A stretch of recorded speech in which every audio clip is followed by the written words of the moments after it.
بسم اللہ الرحمن الرحیم۔ السلام علیکم رحمۃ اللہ وبرکاتہ۔ یامی کی چھوٹی سی دنیا میں آپ سب کا سواگت ہے، تو آئیں اور یامی کی چھوٹی سی دنیا میں شامل ہو جائیں۔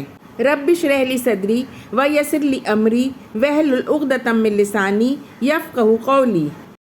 آج ہم انشاءاللہ صحابہ کرام رضی اللہ عنہم کے بارے میں جانیں گے کہ صحابہ کرام رضی اللہ عنہم کو قرآن مجید سے کتنی محبت تھی اور ان کے اندر قرآن مجید کی تلاوت کی کتنی تڑپ اور طلب تھی۔ حضرت ابو بکر صدیق رضی اللہ عنہ اس قدر رقت امیز آواز میں قرآن مجید کی تلاوت فرماتے کہ مشرکین مکہ کی عورتیں اور بچے آپ رضی اللہ عنہ کی تلاوت سننے کے لیے ہجوم کر لیتے۔ قرآن مجید کی تلاوت کرتے ہوئے حضرت ابو بکر صدیق رضی اللہ عنہ کے آنسو بے اختیار بہنے لگتے ہیں۔ تلاوت قرآن کی خاطر حضرت ابو بکر صدیق رضی اللہ عنہ نے کافر کی امان واپس کر دی۔ حضرت عائشہ رضی اللہ عنہ فرماتی ہیں کہ جب مسلمانوں کو قریش مکہ کی طرف سے سخت تکلیفیں دی جانے لگیں تو حضرت ابو بکر صدیق رضی اللہ عنہ ہجرت حبشہ کے لیے مکہ سے نکلے۔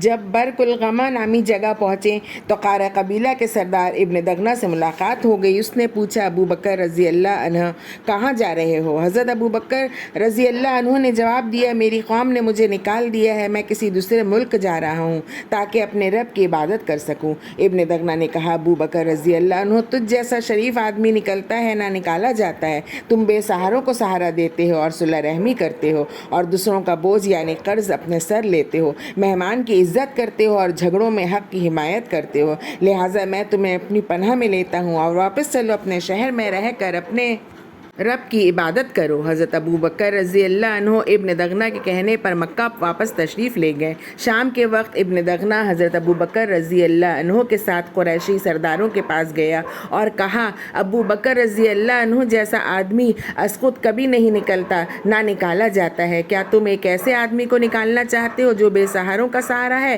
صلح رحمی کرتا ہے، دوسروں کا بوجھ اٹھاتا ہے، مہمان نوازی کرتا ہے اور معاملات میں حق کی حمایت کرتا ہے؟ قریش نے ابن دغنہ کی امان تو رد نہ کی، البتہ یہ کہا کہ ابو بکر رضی اللہ عنہ کو تاکید کر دو کہ اپنے گھر میں رہ کر اللہ کی عبادت کرے، نماز پڑھے، قرآن پڑھے جتنا چاہے، لیکن ہمیں ان باتوں سے اذیت نہ پہنچائے اور نہ ہی اعلانیہ یہ کام کرے۔ اس کے اعلانیہ کام کرنے سے ہمیں ڈر ہے کہ ہماری عورتیں اور بچے فتنے میں پڑ جائیں گے۔ ابن دغنہ نے یہ ساری باتیں حضرت ابو بکر رضی اللہ عنہ سے کہہ دیں۔ حضرت ابو بکر رضی اللہ عنہ اس شرط پر مکہ میں قیام پذیر ہوئے کہ وہ اپنے گھر کے اندر ہی اپنے رب کی عبادت کریں گے، نماز اعلانیہ نہیں پڑھیں گے اور نہ اپنے گھر سے باہر قرآن مجید کی تلاوت کریں گے۔ پھر اچانک حضرت ابو بکر رضی اللہ عنہ نے اپنے گھر کے صحن میں ایک مسجد بنائی، اس میں نماز پڑھتے اور قرآن مجید کی تلاوت کرتے، مشرکین کے بچے اور عورتیں اکٹھا ہو جاتے ہیں، حضرت ابو بکر رضی اللہ عنہ کی تلاوت سن کر حیران ہوتے ہیں اور مسلسل ان کی طرف دیکھتے رہتے۔ حضرت ابو بکر رضی اللہ عنہ اللہ کے ڈر سے بہت زیادہ رونے والے تھے،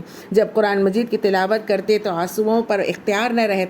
یہ صورتحال دیکھ کر قریش نے ابن دغنہ کو بلا بھیجا، وہ آیا تو قریشی سرداروں نے ان سے شکایت کی کہ ہم نے ابو بکر رضی اللہ عنہ کے لیے تیری امان اس شرط پر قبول کی تھی کہ وہ اپنے گھر میں ہی اپنے رب کی عبادت کرے گا، لیکن ابو بکر رضی اللہ عنہ نے اس شرط کی خلاف ورزی کی ہے، اپنے گھر کے صحن میں مسجد بنائی اور اس میں اعلانیہ نماز پڑھتا رہتا ہے اور قرآن مجید کی تلاوت بھی کرتا ہے، ہمیں خدشہ ہے کہ ہماری عورتیں اور بچے گمراہ ہو جائیں گے، لہٰذا تم ابو بکر رضی اللہ عنہ کو روکو، اگر وہ چاہے تو اپنے گھر کے اندر رہ کر اپنے رب کی عبادت کرے، لیکن اگر وہ نہ مانے اور اعلانیہ عبادت کرنے پر اصرار کرے تو پھر اس سے اپنی امان واپس لے لو، ہم تمہاری امان نہیں توڑنا چاہتے، لیکن ابو بکر رضی اللہ عنہ کی اعلانیہ عبادت ہمیں کسی صورت برداشت نہیں ہے۔ چنانچہ ابن دغنہ حضرت ابو بکر رضی اللہ عنہ کے پاس آیا اور کہا کہ ابو بکر رضی اللہ عنہ، میں نے تمہارے معاملے میں قریشی سرداروں سے جو شرط طے کی تھی وہ تجھے معلوم ہے، یا تو اس شرط پر قائم رہو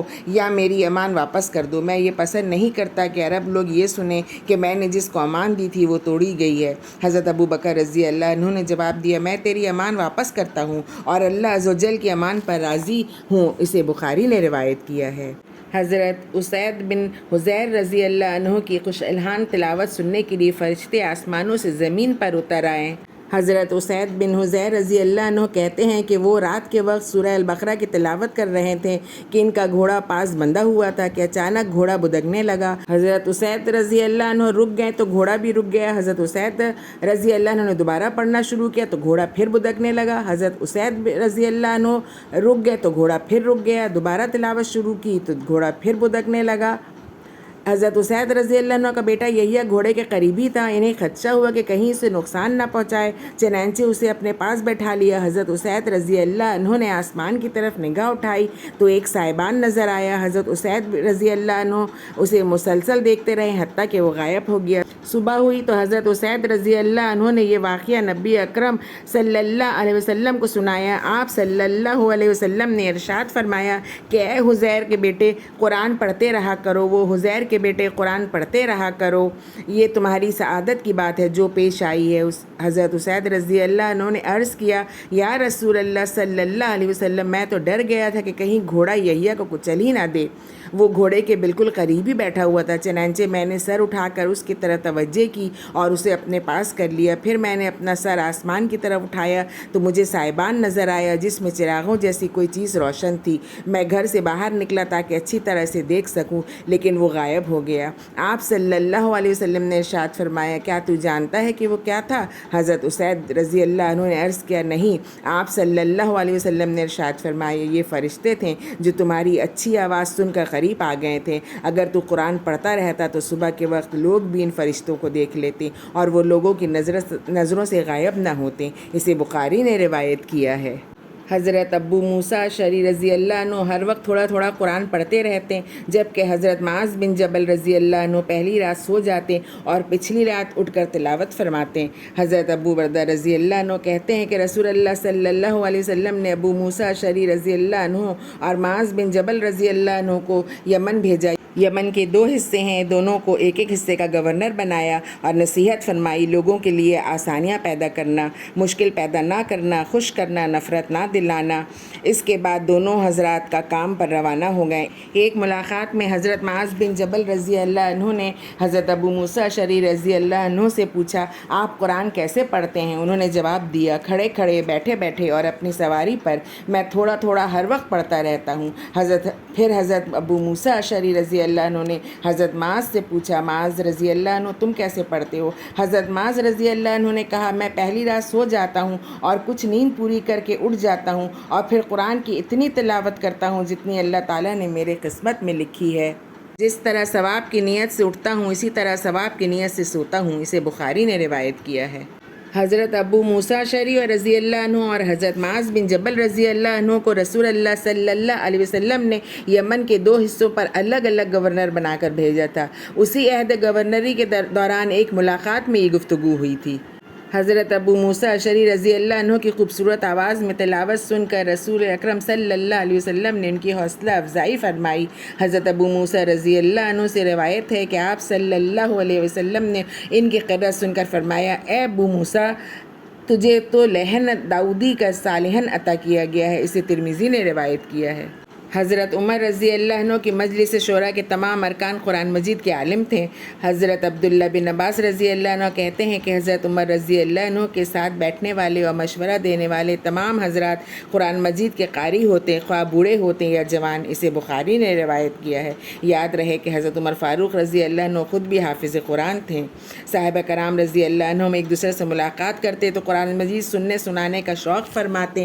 حضرت علقمہ رضی اللہ عنہ کہتے ہیں کہ ہم حضرت عبداللہ بن مسعود رضی اللہ عنہ کے پاس بیٹھے ہوئے تھے کہ حضرت خباب بن ارت رضی اللہ عنہ تشریف لائے اور کہنے لگے، اے ابو عبد الرحمن رضی اللہ عنہ، کیا یہ لوگ یعنی آپ رضی اللہ عنہ کے شاگرد بھی تمہاری طرح قرآن پڑھ سکتے ہیں؟ حضرت عبداللہ رضی اللہ عنہ نے کہا، ہاں، اگر تم کہو تو میں ان میں سے کسی کو کہوں کہ وہ تمہیں قرآن سنائے۔ حضرت خباب رضی اللہ عنہ نے کہا، ہاں کہو۔ حضرت عبداللہ بن مسعود رضی اللہ عنہ نے حضرت علقمہ رضی اللہ عنہ سے کہا کہ پڑھو۔ حضرت علقمہ رضی اللہ عنہ نے سورہ مریم کی 50 آیات تلاوت کی۔ حضرت عبداللہ بن مسعود رضی اللہ عنہ نے حضرت خباب رضی اللہ عنہ سے پوچھا، کہو کیسی قرأت ہے؟ حضرت خباب رضی اللہ عنہ نے کہا، خوب۔ حضرت عبداللہ بن مسعود رضی اللہ عنہ نے کہا، جس طرح میں پڑھتا ہوں علقمہ رضی اللہ عنہ بھی اسی طرح پڑھتا ہے۔ اسے بخاری نے روایت کیا ہے۔ صحابہ کرام رضی اللہ عنہ کا قرآن سے بہت لگاؤ تھا۔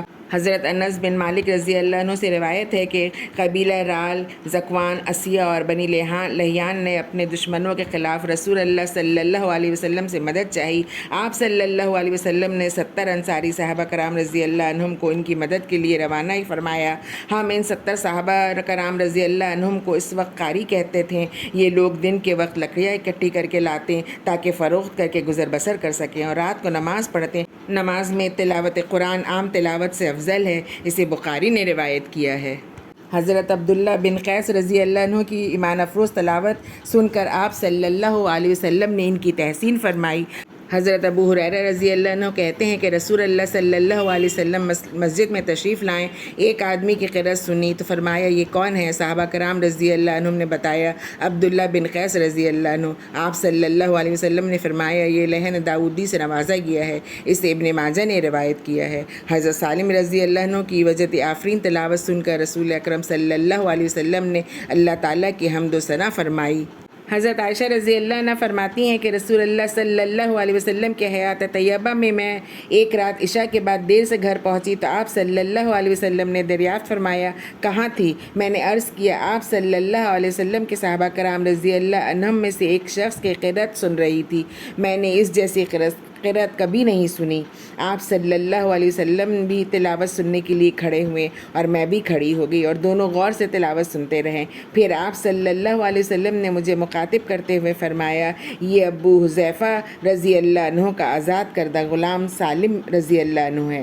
اللہ کا شکر ہے جس نے میری امت میں سے اس جیسے خوش الحان آدمی پیدا کیے ہیں، اسے ابن ماجہ نے روایت کیا ہے۔ نوجوان صحابہ کرام رضی اللہ عنہم میں بھی تحفیظ قرآن اور تلاوت قرآن کا بہت شوق تھا۔ حضرت عبداللہ بن عمرو رضی اللہ عنہ کہتے ہیں کہ میں نے قرآن مجید حفظ کر لیا اور رات بھر میں اسے ختم کر دیتا۔ رسول اللہ صلی اللہ علیہ وسلم نے فرمایا مجھے خدشہ ہے کہ تمہاری عمر لمبی ہوگی اور تم تھک جاؤ گے، لہٰذا 1 ماہ میں ختم کیا کرو۔ میں نے عرض کیا مجھے اپنی طاقت اور جوانی سے فائدہ اٹھانے کی اجازت عنایت فرما دیں۔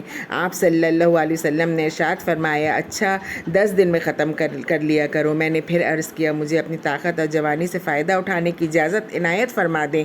آپ صلی اللہ علیہ وسلم نے ارشاد فرمایا اچھا 7 دن میں ختم کر لیا کرو۔ میں نے تیسری مرتبہ عرض کیا مجھے اپنی طاقت اور جوانی سے فائدہ اٹھانے کی اجازت عنایت فرما دیں۔ آپ صلی اللہ علیہ وسلم نے اس سے زیادہ پڑھنے سے منع فرما دیا، اسے ابن ماجہ نے روایت کیا ہے۔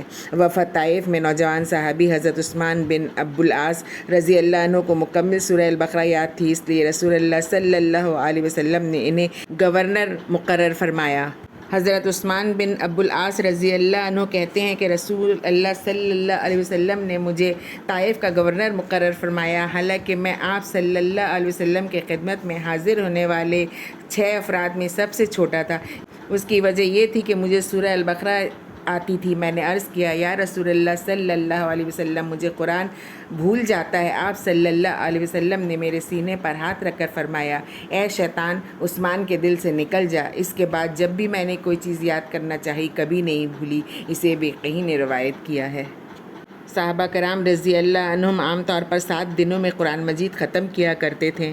حضرت اوس رضی اللہ عنہ کہتے ہیں کہ میں نے صحابہ کرام رضی اللہ عنہم سے دریافت کیا آپ لوگ کس طرح قرآن ختم کرتے ہیں؟ انہوں نے جواب دیا پہلے دن 3 سورتیں اور دوسرے دن 5 سورتیں، تیسرے دن 7 سورتیں، چوتھے دن 9 سورتیں، 5ویں دن 11 سورتیں، چھٹے دن 13 سورتیں اور 7ویں روز آخری منزل یعنی 7 دنوں میں پورا قرآن ختم کرتے تھے، اسے ابن ماجہ نے روایت کیا ہے۔ حضرت عبداللہ بن مسعود رضی اللہ عنہ جناب حضرت جبرائیل علیہ السلام کے لہجے میں تلاوت فرمایا کرتے تھے۔ حضرت عبداللہ بن مسعود رضی اللہ عنہ کہتے ہیں کہ حضرت ابو بکر صدیق رضی اللہ عنہ اور حضرت عمر رضی اللہ عنہ نے مجھے مبارکباد دی اور بتایا کہ نبی اکرم صلی اللہ علیہ وسلم نے فرمایا جو شخص قرآن مجید کو اس طرح عمدہ طریقے سے تلاوت کرنا چاہے جس طریقے سے وہ نازل ہوا ہے تو اسے چاہیے کہ عبداللہ ابن مسعود رضی اللہ عنہ کی جیسی قرأت کرے، اسے ابن ماجہ نے روایت کیا ہے۔ ایک مرتبہ رسول اللہ صلی اللہ علیہ وسلم حضرت ابو بکر صدیق رضی اللہ عنہ حضرت عمر فاروق رضی اللہ عنہ کے ساتھ مسجد میں داخل ہوئے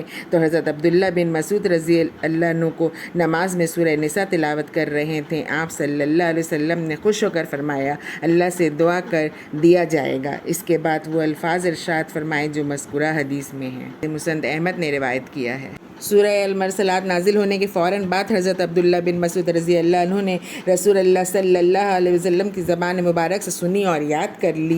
حضرت عبداللہ بن مسعود رضی اللہ عنہ سے روایت ہے کہ ہم مینا کے غار میں بیٹھے ہوئے تھے کہ اسی دوران آپ صلی اللہ علیہ وسلم پر سورہ المرسلات نازل ہوئی۔ ہم نے آپ صلی اللہ علیہ وسلم کی زبان مبارک سے سن کر اسے یاد کر لیا۔ آپ صلی اللہ علیہ وسلم سورہ المرسلات کی تلاوت فرما رہے تھے کہ اسی دوران میں ایک سانپ اپنی بل سے نکلا۔ رسول اللہ صلی اللہ علیہ وسلم نے فرمایا اسے مار ڈالو۔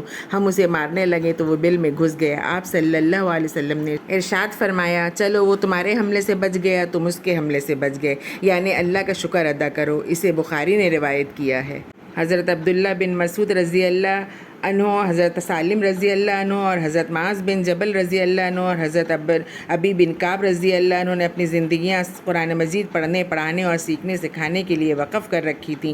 حضرت عبداللہ بن عمرو رضی اللہ عنہ کہتے ہیں کہ میں نے رسول اللہ صلی اللہ علیہ وسلم کو فرماتے ہوئے سنا ہے کہ قرآن مجید 4 آدمیوں سے سیکھو: حضرت عبداللہ بن مسعود، حضرت سالم رضی اللہ عنہ، حضرت حذیفہ رضی اللہ عنہ کے آزاد کردہ غلام، حضرت معاذ بن جبل رضی اللہ عنہ، حضرت ابی بن کعب رضی اللہ عنہ۔ اسے بخاری نے روایت کیا ہے۔ حضرت عمر بن خطاب رضی اللہ عنہ سورہ طور کی تلاوت فرما رہے تھے جب وہ اس آیت پر پہنچے: بے شک تیرے رب کا عذاب واقع ہونے والا ہے، سورہ طور آیت نمبر 7۔ تو رونے لگے، بہت روئے، حتیٰ کہ بیمار پڑ گئے اور لوگ آپ کی عیادت کے لیے آنے لگے۔ سورہ مریم کی ایک آیت یاد آنے پر حضرت عبداللہ بن رواحہ رضی اللہ عنہ پر رقت طاری ہو گئی۔ حضرت قیس بن نبی حازم رضی اللہ عنہ کہتے ہیں کہ حضرت عبداللہ بن رواحہ رضی اللہ عنہ اپنی بیوی کی گود میں سر رکھے ہوئے تھے کہ رونے لگے۔ بیوی صاحبہ بھی رونے لگیں۔ حضرت عبداللہ رضی اللہ عنہ نے پوچھا تم کیوں رو رہی ہو؟ بیوی صاحبہ نے کہا میں نے آپ کو روتے ہوئے دیکھا تو میں بھی رونے لگی۔ حضرت عبداللہ رضی اللہ عنہ کہنے لگے مجھے اللہ عز و جل کا یہ ارشاد یاد آ گیا کہ تم میں سے ایسا کوئی نہیں جس کا جہنم پر سے گزر نہ ہو۔ سورہ مریم کی یہ آیت نمبر 71 ہے اور مجھے معلوم نہیں کہ میں جہنم سے نجات پاؤں گا یا نہیں۔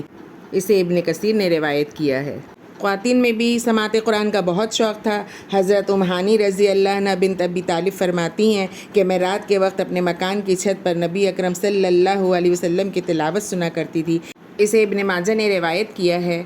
حضرت ام حشام رضی اللہ عنہ نے خطبہ جمعہ میں رسول اللہ صلی اللہ علیہ وسلم سے سورہ قاف سن کر زبانی یاد کر لی۔ حضرت ام حشام بن حارثہ بن نعمان کہتی ہیں کہ میں نے سورہ قاف رسول اللہ صلی اللہ علیہ وسلم کی زبان مبارک سے سن کر یاد کی۔ آپ صلی اللہ علیہ وسلم یہ سورہ ہر جمعہ کے خطبے میں پڑھا کرتے تھے جب لوگوں کو خطبہ دیتے تھے۔ اسے مسلم نے روایت کیا ہے۔ حضرت عبداللہ بن عباس رضی اللہ عنہ کہتے ہیں کہ ان کی والدہ ام فضل بن حارث رضی اللہ عنہ نے انہیں سورہ مرسلات پڑھتے سنی تو کہنے لگی بیٹا تو نے یہ قرأت کر کے مجھے بھولی ہوئی سورہ یاد دلا دی ہے۔ یہی وہ سورہ ہے جو میں نے آخری زمانے میں رسول اللہ صلی اللہ علیہ وسلم سے مغرب کی نماز میں سنی تھی۔ اسے مسلم نے روایت کیا ہے۔ حضرت ام ورقہ رضی اللہ عنہ بنت نوفل رضی اللہ عنہ قرآن مجید کی حافظہ تھیں۔ حضرت ام ورقہ بنت نوفل رضی اللہ عنہ سے روایت ہے کہ جب نبی اکرم صلی اللہ علیہ وسلم غزوہ بدر کی تیاری فرما رہے تھے تو میں نے عرض کیا یا رسول اللہ صلی اللہ علیہ وسلم مجھے بھی اپنے ساتھ غزوہ پر جانے کی اجازت عطا فرمائیں، میں مریضوں کی تیمارداری کروں گی، شاید مجھے اللہ تعالیٰ شہادت سے سرفراز فرمائیں۔ آپ صلی اللہ علیہ وسلم نے ارشاد فرمایا اپنے گھر میں ٹکی رہو، اللہ تعالیٰ تمہیں شہادت عطا فرما دیں گے۔ راوی کہتے ہیں کہ ام ورقہ رضی اللہ عنہ حافظ قرآن تھیں، لہٰذا انہوں نے نبی اکرم صلی اللہ علیہ وسلم سے گھر میں عورتوں کی نماز باجماعت پڑھانے کے لیے مؤذن مقرر کرنے کی درخواست کی تو آپ صلی اللہ علیہ وسلم نے ام ورقہ رضی اللہ عنہ کے لیے مؤذن مقرر فرما دیا۔ اسے ابو داؤد نے روایت کیا ہے۔ حضرت ابو عروہ اپنے باپ حضرت زبیر رضی اللہ عنہ سے روایت کرتے ہیں کہ میں یعنی حضرت زبیر رضی اللہ عنہ جب صبح گھر سے نکلتا تو پہلے اپنی خالہ حضرت عائشہ رضی اللہ عنہ کے گھر سلام عرض کرتا۔ ایک روز میں گھر سے نکلا اور حرض میں معمول سلام کرنے حاضر ہوا تو حضرت عائشہ رضی اللہ عنہ نماز میں کھڑی تھیں اور قرآن مجید کی سورہ طور کی آیت نمبر 27 کی تلاوت فرما رہی تھیں۔ اللہ نے ہم پر احسان کیا اور گرم زہریلی ہوا کے عذاب سے بچا لیا۔ حضرت عائشہ رضی اللہ عنہ یہ آیت بار بار پڑھتی جا رہی تھیں اور روتی جا رہی تھیں۔ میں انتظار کے لیے کھڑا ہو گیا کہ حتیٰ میرا جی بھر گیا اور میں کسی کام سے بازار چلا گیا اور واپس پلٹا تو حضرت عائشہ رضی اللہ عنہ ابھی تک نماز میں کھڑی تھیں اور وہی آیت بار بار پڑھ رہی تھیں۔ پڑھتی جا رہی تھیں اور روتی جا رہی تھیں۔ امام ابن جوزی نے اس کا ذکر کیا ہے۔ حضرت عبداللہ بن مسعود رضی اللہ عنہ نے فرمایا کہ جسم گودنے والیوں اور گدوانے والیوں، چہرے کے بال اکھاڑنے اور اکھڑوانے والیوں پر، خوبصورتی کے لیے دانت رگڑ کر کھلے کروانے والیوں پر، نیز اللہ تعالیٰ کی بناوٹ کو تبدیل کرنے والیوں پر اللہ تعالیٰ نے لعنت فرمائی ہے۔ بنی اسد کی ایک عورت یعقوب نے یہ بات سنی جو کہ قرآن پڑھا کرتی تھی، تو حضرت عبداللہ بن مسعود رضی اللہ عنہ کے پاس آئی اور کہا کہ میں نے سنا ہے کہ تم نے جسم گدوانے اور گودنے والیوں پر، چہرے کے بال اکھاڑنے اور کھڑوانے والیوں پر، دانتوں کو کشادہ کروانے والیوں اور اللہ تعالیٰ کی بناوٹ کو بدلنے والیوں پر لعنت کی ہے۔ حضرت عبداللہ بن مسعود رضی اللہ عنہ نے کہا، میں اس پر لعنت کیوں نہ کروں جس پر رسول اللہ صلی اللہ علیہ وسلم نے لعنت فرمائی ہے، اور یہ تو اللہ تعالیٰ کی کتاب میں موجود ہے۔ اس عورت نے کہا، میں نے اپنے پاس محفوظ 2 تختیوں کے درمیان سارا قرآن پڑھ ڈالا ہے، لیکن مجھے تو اس میں کہیں اس بات کا ذکر نہیں ملا۔ حضرت عبداللہ نے فرمایا، اگر تو قرآن کو غور سے پڑھتی تو تجھے یہ بات مل جاتی۔ اللہ تعالیٰ فرماتا ہے کہ رسول جس بات کا حکم دیں اس پر عمل کرو، اور جس سے منع کرے اس سے باز آ جاؤ۔ یہ سورہ الحشر کی آیت نمبر 7 ہے۔ پھر وہ عورت بولی، ان باتوں میں سے بعض باتیں تو تمہاری بیوی میں بھی ہیں۔ حضرت عبداللہ رضی اللہ عنہ نے کہا، جاؤ جا کر دیکھ لو۔ وہ عورت گئی تو ان کی بیوی میں ایسی کوئی بات نہ پائی۔ تب وہ واپس آئی اور کہنے لگی، ان میں سے تو کوئی بات میں نے تمہاری بیوی میں نہیں دیکھی۔ حضرت عبداللہ رضی اللہ عنہ نے فرمایا، اگر وہ ایسا کرتی تو ہم کبھی اس سے صحبت نہ کرتے، یعنی اسے طلاق دے دیتے۔ اسے بخاری اور مسلم نے روایت کیا ہے۔ آخر میں میرے رب سے میری یہی دعا ہے کہ یا اللہ سبحانہ وتعالیٰ تمام امت مسلمہ کے دل میں قرآن کی محبت عطا فرما، تمام امت مسلمہ کو قرآن پڑھنے کا شوق عطا فرما۔ یا اللہ سبحانہ وتعالیٰ ہمیں کہنے، سننے اور سمجھنے کی توفیق عطا فرما اور ان پر عمل کرنے کی۔ آمین یا رب العالمین۔ آپ سب کو اگر میرا یہ ویڈیو پسند آیا ہو تو لائک کریں، شیئر کریں، سبسکرائب کریں، اور ہاں بیل آئیکن میں کلک کرنا نہ بھولیں، اور کمنٹ کے ذریعے مجھے اپنے قیمتی مشوروں سے نوازیں۔ خوش رہیں، اپنا خیال رکھیں۔ اگلے ویڈیو میں پھر بہت جلد ملاقات ہوگی، تب تک کے لیے اللہ حافظ۔